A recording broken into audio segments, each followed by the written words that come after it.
19ویں صدی میں عثمانیوں کی فتوحات کا دروازہ بند ہو گیا تھا۔ اب تو صورتحال یہ تھی کہ عثمانیوں کو اپنی جان کے لالے پڑے ہوئے تھے۔ آئے روز بغاوتوں اور عیسائیوں کے حملے سے سلطنت زوال کا شکار ہو چکی تھی۔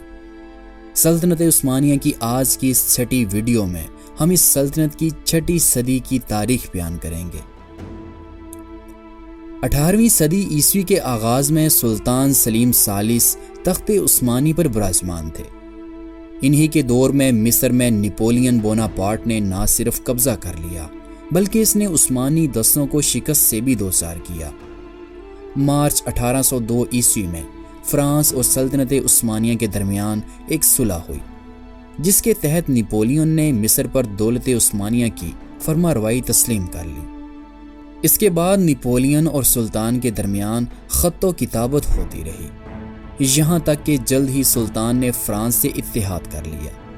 فرانس سے اتحاد کرنے کے بعد سلطان نے فوجی طاقت کو مضبوط کرنے کے لیے بہت سی اصلاحات کی، لیکن سلطان کی یہ اصلاحات انہی کے خلاف ہو گئیں، کیونکہ ینیچری ان اصلاحات سے راضی نہ تھی، سو اس نے بغاوت کر دی اور شدید احتجاج کیا، یہاں تک کہ جب سلطان نے ان اصلاحات کو منسوخ کرنے سے انکار کر دیا تو ان سرکش باغیوں نے اصلاحات کے حامیوں کو چن چن کر قتل کرنا شروع کر دیا۔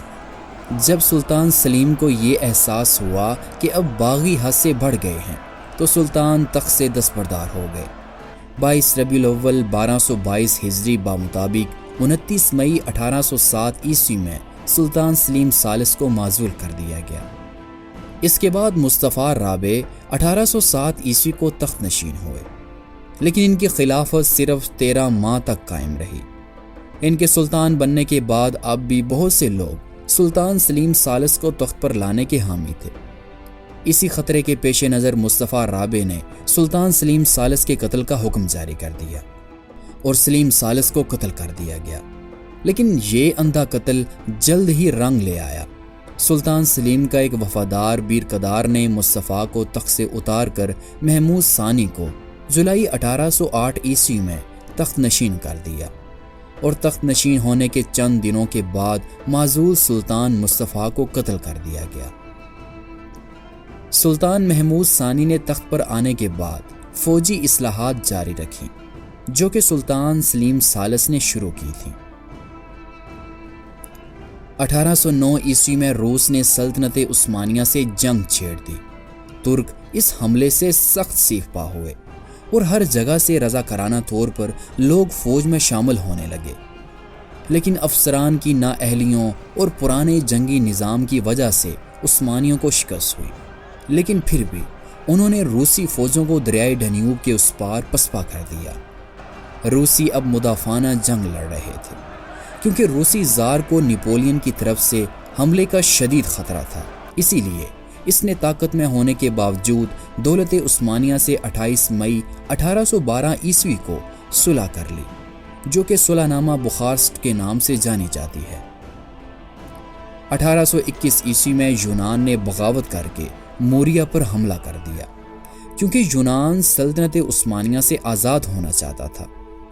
سلطان محمود نے اس بغاوت کو امن سے ختم کرنا چاہا، لیکن یونانیوں نے ترکوں کو گائے بکریوں کی طرح ذبح کرنا شروع کر دیا، جس کے نتیجے میں عثمانی فوج نے اس بغاوت کو عارضی طور پر 1828 عیسوی میں ختم کر ڈالا۔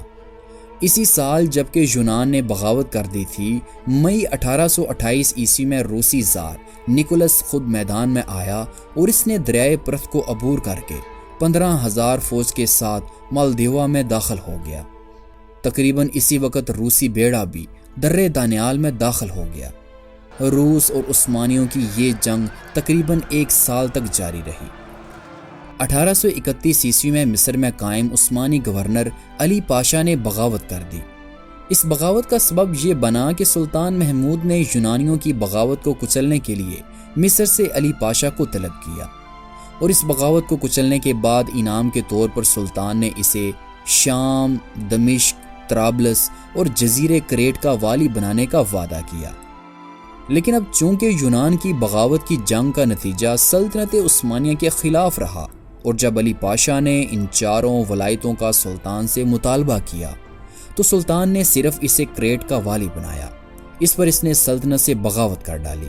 اس نے ایک فوج اپنے بیٹے ابراہیم پاشا کی سربراہی میں حلب، دمشق اور کونیا کو فتح کرنے کی غرض سے روانہ کی، جس نے ان تمام علاقوں کو فتح کر لیا، اور یہ فوج قسطنطنیہ کی طرف روانہ ہوئی۔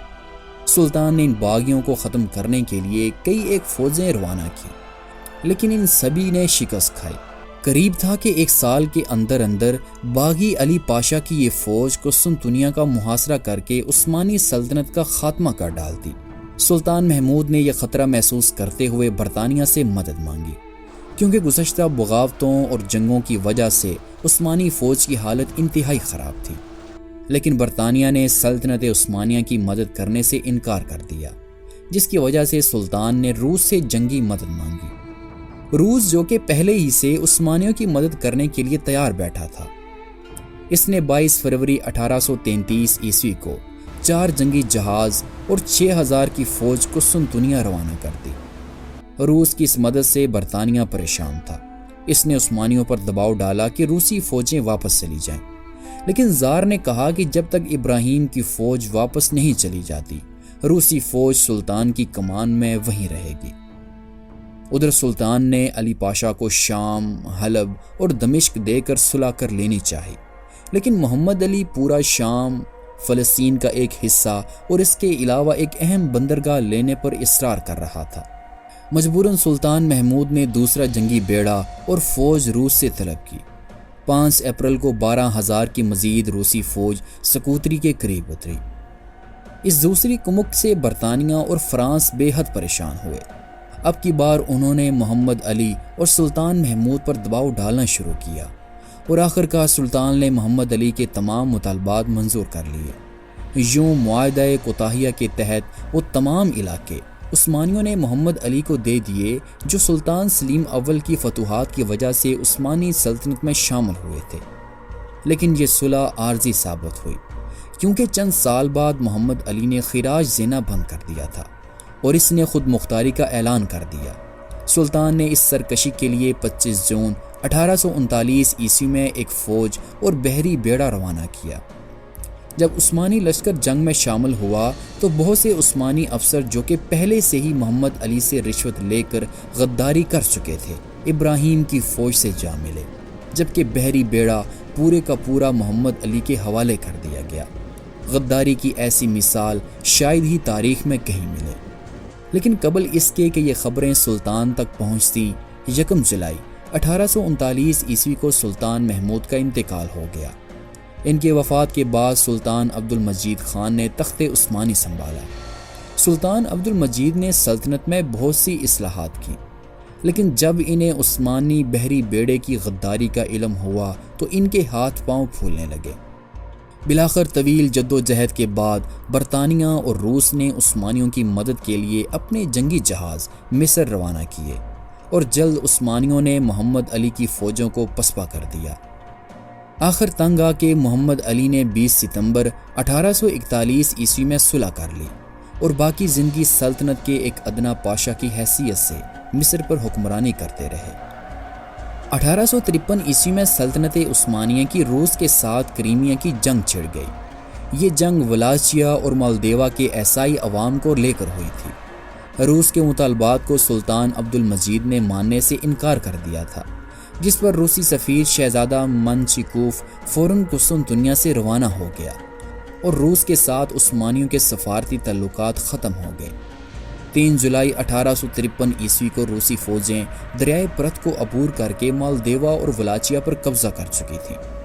1 اکتوبر کو سلطنت عثمانیہ نے بھی جنگ کا اعلان کیا، اور ترک فوج نے عمر پاشا کی قیادت میں دریائے ڈینیوب کو عبور کیا، اور 4 اور 5 نومبر کے ایک مارکے میں عثمانیوں نے روسیوں کو عبرت ناک شکست سے دوچار کیا۔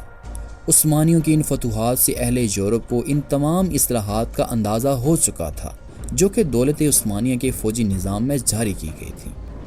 17 ذی الحج 1270 ہجری بمطابق 25 جون 1861 عیسوی میں سلطان عبد المجید نے وفات پائی۔ ان کے وفات کے بعد ان کے بھائی سلطان عبد العزیز نے تخت سلطانی سنبھالا۔ سلطان عبد العزیز نے اصلاحات کا کام جاری رکھا، اور بعض اصلاحات کے لیے سلطان نے فرانس کی مدد بھی حاصل کی۔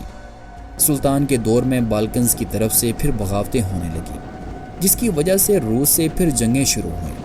ان جنگوں کا اختتام سلطنت عثمانیہ کی شکست جبکہ روس اور اس کے اتحادیوں کی فتح پر ہوا۔ اس جنگ کے بعد سربیا، رومینیا اور مونٹی نیگرو سلطنت عثمانیہ سے آزاد ہو گئے۔ اسی دوران برطانیہ نے عثمانی جزیرے سائپرس پر حملہ کر دیا۔ ان شکستوں کے بعد سلطنت کے وزراء نے سلطان کو معزول کر دیا۔ اس کے بعد 1 سال کے لیے سلطان مراد خان پنجم نئے عثمانی سلطان بنے، لیکن جلد انہیں بھی معزول کر کے سلطان عبدالحمید ثانی کو تخت نشین کرنا پڑا، جو اگلے کم و بیش 30 سال تک سلطان رہے۔ اگلے چند سالوں میں فرانس نے تیونس پر جبکہ برطانیہ نے 1882 میں مصر پر قبضہ کر لیا۔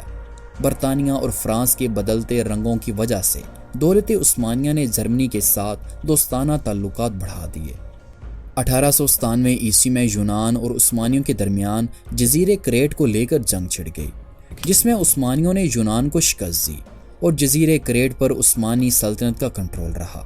اس صدی میں سلطنت عثمانیہ کے بہت سے علاقے دشمنوں کے پاس چلے گئے اور عثمانی سلطنت اپنے زوال کے عروج تک پہنچ چکی تھی۔